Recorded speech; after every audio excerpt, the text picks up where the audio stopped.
Estamos começando mais um Foco na História aqui pela HDTV, Hugo de Leon Channel. Pessoal, hoje eu vou falar sobre a história do Carnaval. Pessoal, o Carnaval é uma data popularmente conhecida no mundo, mas é uma festa exclusiva a se destaca aqui no Brasil.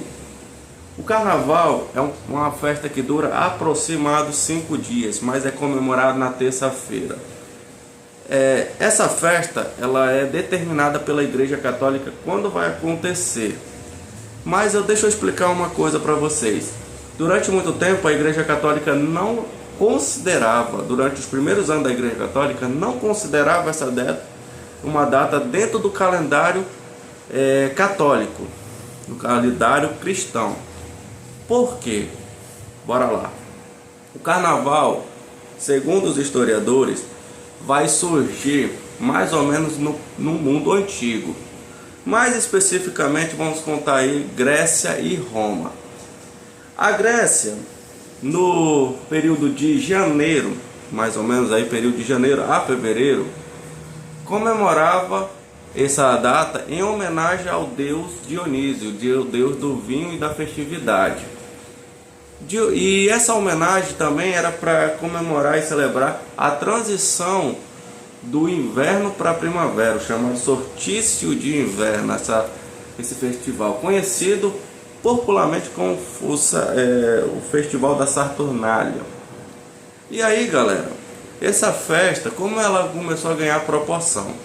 Roma começa a ganhar destaque na Europa, no mundo antigo, quando começa a dominar vários povos. E um dos povos que vai dominar se chama a Grécia.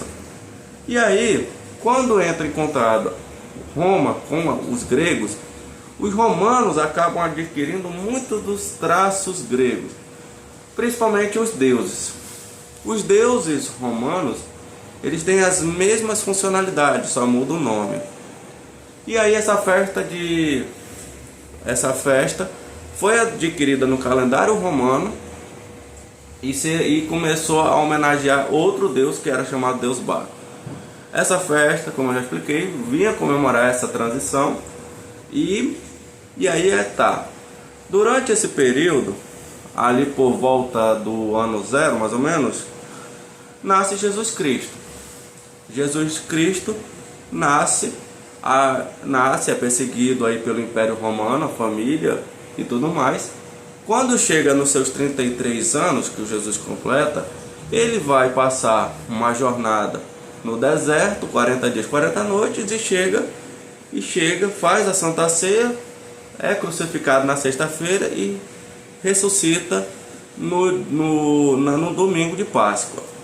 Bem, depois que Jesus Cristo foi crucificado e subiu ao reino dos céus, segundo a Bíblia, a Igreja Católica, com os seus seguidores, procurou levar os ensinamentos de Cristo pelo Império Romano.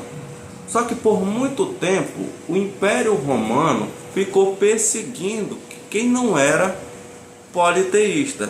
Quem era monoteísta, no caso os cristãos, ficou perseguindo. E a Igreja Católica, para conquistar os fiéis, imagina, se conquistar os fiéis romanos, eles precisavam, para conquistar o império, precisava ter uma grande quantidade de fiéis. E aí, durante 400 anos, a Igreja Católica foi conquistando seu espaço na parte do Império Romano do Oriente e conseguiu avançar para o Ocidente. E o que a Igreja Católica adotou? Primeira coisa que a Igreja Católica adotou: o Carnaval para a Igreja Católica não era considerado dentro do calendário cristão. Acabou adotando, porque se não adotasse, as pessoas não iam acompanhar o pensamento da igreja. Então a Igreja Católica acabou adotando essa festa. Então o que eles adotaram de regra? Falou o seguinte: olha, o Carnaval vai ser comemorado antes da Quaresma. Que é isso? O cara vai comemorar domingo, sábado, domingo, segunda e terça. Quarta-feira, a chamada quarta-feira de cinza, dá por início a chamada quaresma, que seria os 40 dias que Jesus Cristo peregrinou pelo deserto até chegar em Roma, se não estou enganado, onde foi julgado e crucificado. Então, a partir dessa data da quarta-feira de cinzas, as pessoas agora vão entrar naquele período intermitente de não pecar.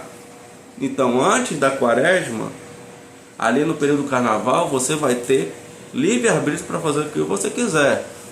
Mas lembre-se que depois do carnaval, todas as atitudes que você fez ali, você vai pensar naqueles 40 dias ali da quaresma. E aí, pessoal, esses 40, e depois disso é comemorado aí a quaresma até chegar a sexta-feira santa e a Páscoa.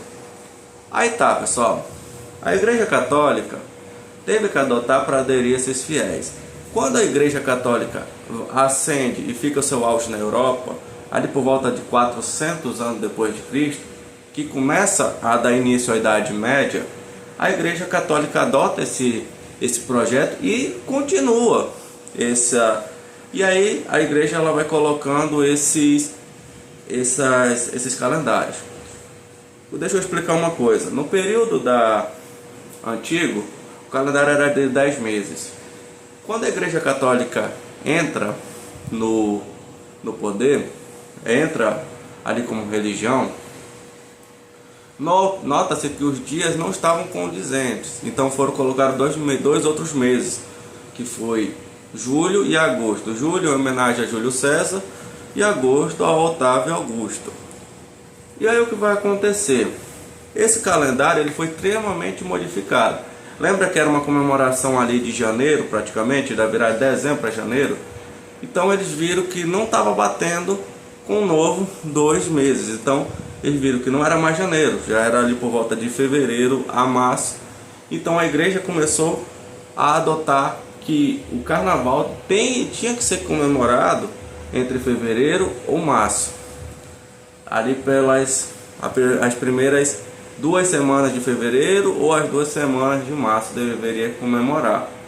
E aí tá, a igreja foi determinando essas datas de comemoração e tudo mais. E durante o período da Idade Média se levou. Como era a comemoração do carnaval? Eram festas com bebidas, onde as pessoas andavam mascaradas, como a gente conhece hoje.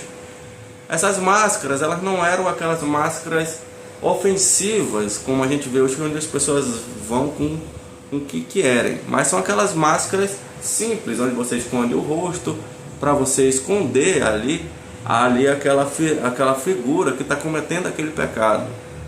Aí tá, o carnaval se espalhou pela Europa graças à Igreja Católica, e com o tempo, com o período das grandes navegações, chegou ao mundo, principalmente aqui no Brasil.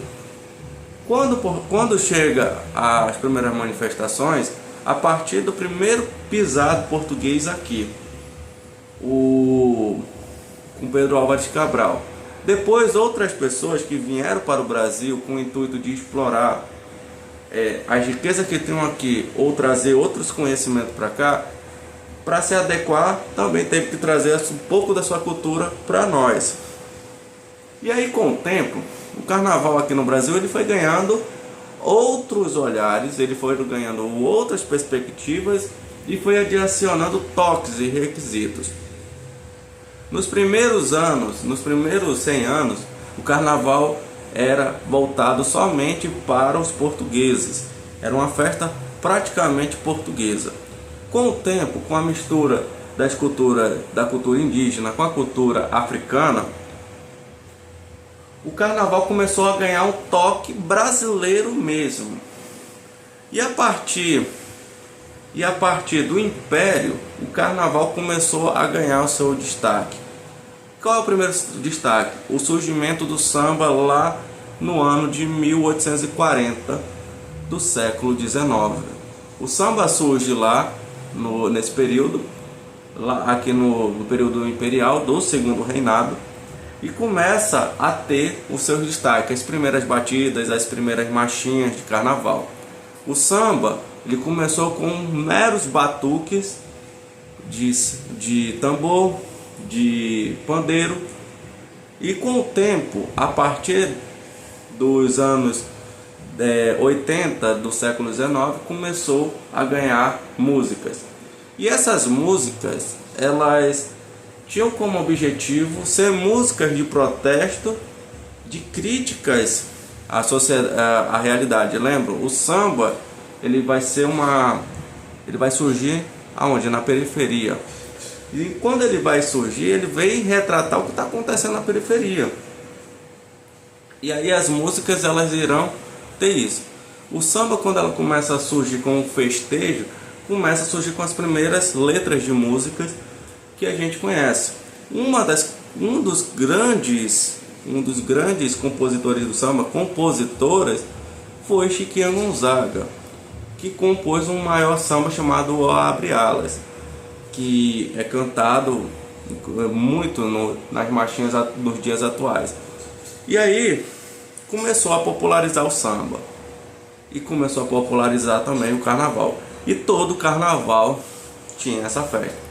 A partir da República, o carnaval começou a ser popularizado, principalmente no Rio de Janeiro. No Rio de Janeiro, a partir do século XX, os primeiros anos do século XX, surgem os primeiros grupos de foliões ali no Rio de Janeiro, aonde as pessoas vão dançar, vão cantar e vão comemorar ali pelo Rio de Janeiro. E aí o carnaval dali começa a se espalhar também. Esse conceito de carnaval de rua começa a se espalhar por todo o Brasil. Vai para São Paulo, Salvador, Recife, Belém e vai se caracterizando por todo o Brasil. Beleza. A partir do governo Vargas, o segundo governo Vargas e o governo Juscelino Kubitschek, eles começam a dar uma dinamização no carnaval brasileiro. Como assim? Eles começam a construir os sambódromos. No Rio de Janeiro, a Marquês da Sapucaí é construído pelo Vargas e o do AMB pelo o Juscelino Kubitschek. Vargas e Kubitschek são presidentes que foram bastante populistas.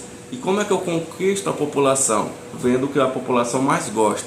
Se a população gosta de samba, festa, então vamos popularizar o carnaval. Então vamos popularizar ao ponto de termos locais. Já existiam escolas de samba, porque agora a gente não pode fazer como se fosse um estádio.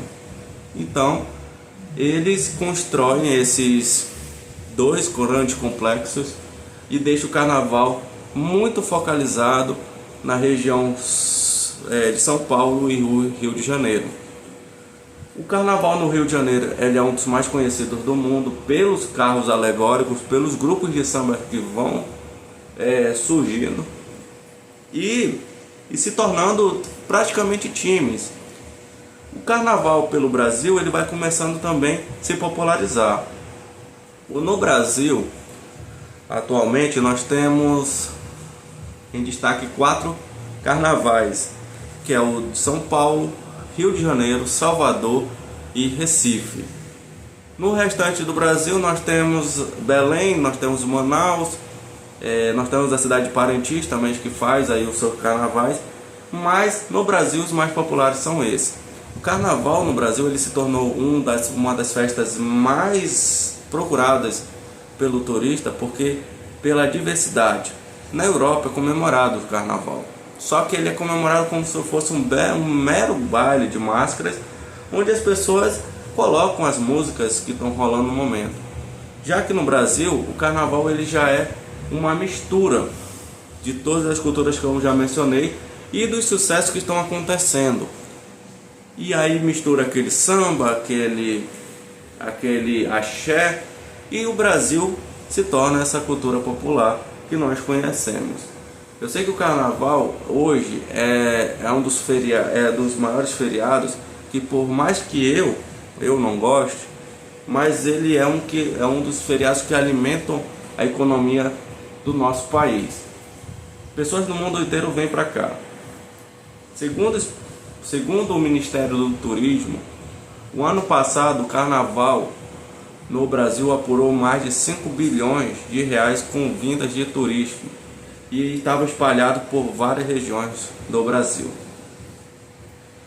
O Rio de Janeiro e São Paulo são os pontos mais procurados. O Rio de Janeiro fica em primeiro e São Paulo fica em segundo.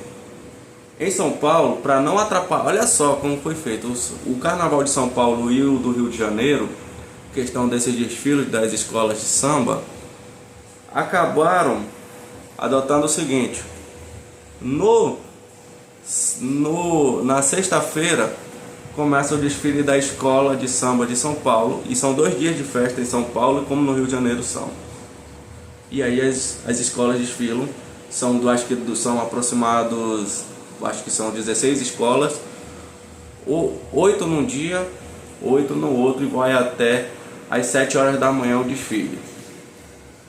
No Rio de Janeiro a mesma coisa, são essa mesma quantidade. E outra coisa, é considerado uma disputa tão grande escola de samba, ao ponto de ser comparado até com campeonatos de futebol tendo torcida.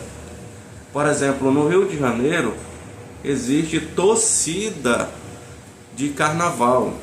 Tem gente que torce. As grandes escolas que eu conheço são Salgueiro, no Rio de Janeiro, Salgueiro, Portela e Beija-Flor, que são as 3 grandes conhecidas de São Paulo, do Rio de Janeiro, perdão.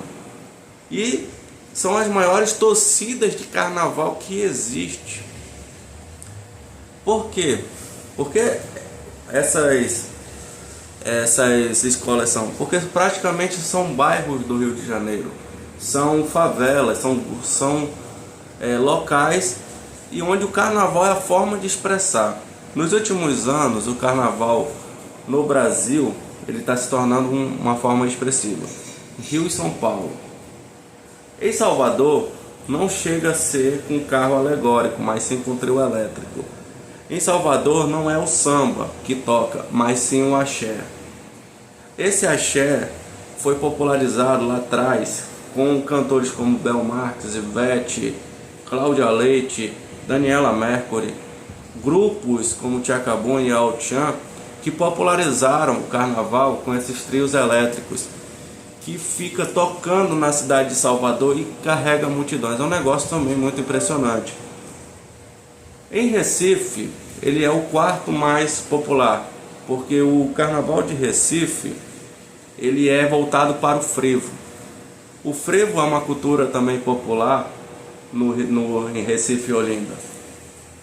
Presta o nome das 2 cidades, Recife e Olinda. Recife, eles fazem a festa no Marco Zero, e aí eles começam a tal da festa lá no Galo, e é chamada Festa do Galo da Madrugada. É lá onde inicia o carnaval, e é 4 dias de show tocando. Em Olinda nós temos o festejo dos bonecos de Olinda. Esses bonecos de Olinda eles são grandes bonecos onde pessoas sobem as ladeiras de Olinda, que são ladeiras históricas, aonde vão comemorando o carnaval durante esses dias de festa. E aí o povo vai subindo, vai comemorando. Esses bonecos eles fazem muitas homenagens às pessoas, ou até mesmo eles fazem até provocações às pessoas. E aí esses bonecos vão subindo essas ladeiras. Essas festas já tem mais de 40 anos, 50 anos. E dizem que 50 anos que o pessoal já conhece, mas acredito que tenha muito mais essas homenagens dos bonecos de Olinda. O frevo é uma das festas comemoradas também do carnaval no estado do Pernambuco. Galera, para finalizar, eu quero dizer uma coisa a vocês. O carnaval é aquela festa que eu acho muito interessante, porque a gente nota como é que o ser humano se comporta, como é que uma festa dessa ela se torna uma das festas mais amadas no Brasil e no mundo. E como é que uma festa dessa ela é considerada uma festa católica pelo processo histórico. Quando eu falo lá atrás que a Igreja Católica, que não concordava com essa festa, teve que se adequar, porque ou se aderia, ou se adere, ou não tem pessoas para acompanhar o seu pensamento, é uma coisa muito interessante. Então, para você ver qual é o nível do carnaval, imagina, no período da pandemia, ali por volta do ano 2021 e 2022, praticamente nós não tivemos festejos de carnaval. Então, a população praticamente sentiu a ausência desse carnaval, dessa festa, né? E aí as pessoas, quando voltou, a partir do ano de 2023, a festa ficou mais popular ainda. E hoje é noticiado. Nenhuma emissora dos canais abertos deixa de falar um pouco do carnaval. É do carnaval do Rio, é o carnaval de São Paulo, de Salvador, não deixa de comentar. Por isso que eu falo. Por mais que é um feriado que eu não goste, eu sempre falo, é um feriado muito importante, porque ele tem uma história. Ele não é um feriado que foi criado assim há 100 anos, ele já tem aproximadamente 4.000 anos de história, se a gente for analisar. Desde o período da Grécia Antiga até os dias atuais é 4.000 anos. Então, eu quero dizer o seguinte, que este carnaval que está já se encerrando, né, porque essa gravação já vai dar quarta-feira de cinzas, a gente espera que as pessoas tenham bastante responsabilidades neste carnaval. Tenhamos cuidado, tenhamos respeitar o vacilo e não invadir o espaço dos outros. O carnaval, ele é uma festa para você extravasar aquilo que você está guardado dentro de você, mas não ao ponto de não atrapalhar o espaço do outro. Por isso que eu falo, o carnaval tem uma história e ela precisa ser contada, mas também as pessoas que vão para essa festa também precisam saber respeitar o espaço e os locais que estão sendo celebrados. E este é o foco na história.